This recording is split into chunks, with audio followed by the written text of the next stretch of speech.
സായ്കുമാർ, ആനന്ദകുമാറിനെ സംബന്ധിച്ച് ജാമ്യം തേടാനുള്ള എല്ലാ ഉപാധികളും മാറിക്കൊണ്ടിരിക്കുകയാണ്. അതായത് മൂവാറ്റുപുഴയിൽ രജിസ്റ്റർ ചെയ്ത കേസിലും കണ്ണൂരിൽ രജിസ്റ്റർ കേസിലും മുഖ്യപ്രതിയായി മാറുന്ന ഒരു സാഹചര്യം കൂടി ഉണ്ടായിരുന്നു KN ആനന്ദകുമാറിന്. ആ സാഹചര്യത്തിൽ കൂടിയാണ് ഇപ്പോൾ ജാമ്യം തള്ളിയിരിക്കുന്നത്, അല്ലേ?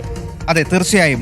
അദ്ദേഹത്തെ സംബന്ധിച്ച് ഇതിനോടകം തന്നെ നിരവധി തെളിവുകളും മൊഴികളും ഒക്കെ പുറത്തു വന്നിരിക്കുന്നു. അനന്തകൃഷ്ണൻ മാത്രമല്ല, ഇതിൻ്റെ ഒരു ബുദ്ധി കേന്ദ്രം എന്നുള്ളത് ആനന്ദകുമാറാണ്. ഇത്രയധികം തുക, ഇത്രയധികം നിക്ഷേപകർ ഈ ഒരു തട്ടിപ്പിൻ്റെ ഭാഗമായി സാധാരണക്കാരായിട്ടുള്ള വീട്ടമ്മമാരായിട്ടുള്ള ആളുകൾ ഇതിൽ വിശ്വസിച്ച്, ഈ തട്ടിപ്പ് വിശ്വസിച്ച് കടം വാങ്ങിപ്പോലും ഇതിൽ നിക്ഷേപിച്ചതിൻ്റെ ഒരു പ്രധാനപ്പെട്ട കാരണം ആനന്ദകുമാറിനെ പോലെ വിശ്വാസ്യതയുള്ള ഒരാൾ ഇതിൽ, അദ്ദേഹത്തിൻ്റെ അടക്കം ചിത്രം ഉപയോഗിച്ചുകൊണ്ടാണ് അനന്തകൃഷ്ണൻ ഈ ഒരു വലിയ തട്ടിപ്പ് നടത്തിയത്. അദ്ദേഹം അതിലൊരു ഉപദേശകൻ മാത്രമായിരുന്നില്ല, ഇതിൻ്റെ ഒരു ബുദ്ധി കേന്ദ്രം പോലും ആനന്ദകുമാർ ആണ് എന്ന തരത്തിലുള്ള വളരെ പ്രധാനപ്പെട്ട തെളിവുകളാണ് ഈ ഘട്ടങ്ങളിലൊക്കെ പുറത്തു വന്നത്. അതുകൊണ്ട് അദ്ദേഹത്തിൻ്റെ അറസ്റ്റ് ഏത് നിമിഷവും ഉണ്ടാകും എന്ന സൂചനകളുണ്ടായിരുന്നു.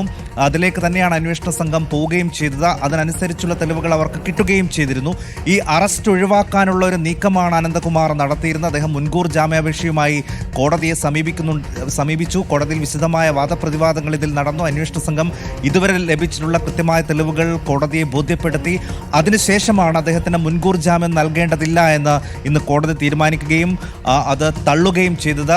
മണിക്കൂറുകൾക്കകം തന്നെ അദ്ദേഹത്തെ കസ്റ്റഡിയിലെടുക്കാൻ ക്രൈംബ്രാഞ്ച് തയ്യാറായി. ഇപ്പോൾ ലഭിക്കുന്ന വിവരം, അദ്ദേഹം ശാരീരിക അസ്വസ്ഥതകൾ പ്രകടിപ്പിച്ചതിനെ തുടർന്ന് അദ്ദേഹത്തെ ആശുപത്രിയിലേക്ക് മാറ്റി എന്നുള്ളതാണ്. ഇനി മറ്റ് നടപടികളിലേക്ക് അന്വേഷണ സംഘം വളരെ വേഗത്തിൽ കടക്കും. അന്വേഷണ സംഘത്തെ സംബന്ധിച്ചിടത്തോളം കോടതിയുടെ ഒരു അനുമതി കൂടി അവർക്ക് ഈ ഘട്ടത്തിൽ ലഭിച്ചിരിക്കുന്നു എന്നുള്ളത് വളരെ പ്രധാനപ്പെട്ടതാണ്. ഇതിൽ ഒരുപാട് കാര്യങ്ങൾ പോലീസിന് ഇനി തെളിയിക്കേണ്ടതുണ്ട്. ആനന്ദകൃഷ്ണൻ നൽകിയിട്ടുള്ള മൊഴികൾ, ഒപ്പം ആനന്ദകുമാറിൽ നിന്ന് ലഭിക്കുന്ന മൊഴികൾ, ഇതൊക്കെ കൂട്ടി വായിക്കേണ്ടതുണ്ട്. ഇത് ചെറിയ തട്ടിപ്പല്ല, നമുക്കറിയാം കോടികളുടെ തട്ടിപ്പാണ്. ഇതിൽ ഇരകളായിട്ടുള്ളത് സാധാരണക്കാരായിട്ടുള്ള ആളുകളാണ്. ഇപ്പോഴും പരാതികൾ വരുന്നുണ്ട്. എങ്ങനെ തങ്ങൾ നിക്ഷേപിച്ച പണം തിരിച്ചു കിട്ടും എന്ന് വേവലാതിപ്പെടുകയാണ് ആളുകൾ. ഇപ്പോൾ അദ്ദേഹത്തെ ആശുപത്രിയിൽ പ്രവേശിപ്പിച്ചിരിക്കുന്നു എന്നുള്ള വിവരമാണ് തിരുവനന്തപുരത്ത് നിന്ന് വരുന്നത്. ശാസ്തമംഗലത്തെ അദ്ദേഹത്തെ വീട്ടിൽ നിന്നാണ് അദ്ദേഹത്തെ കസ്റ്റഡിയിൽ എടുത്തിരിക്കുന്നത്. ഇനിയിപ്പോൾ മറ്റ് നടപടികളിലേക്ക് വേഗത്തിൽ തന്നെ അന്വേഷണ സംഘം കടക്കും. അദ്ദേഹത്തിൻ്റെ ജാമ്യം തള്ളി വളരെ വേഗത്തിൽ നടപടികളിലേക്ക് പോലീസ് കടക്കുകയാണ്.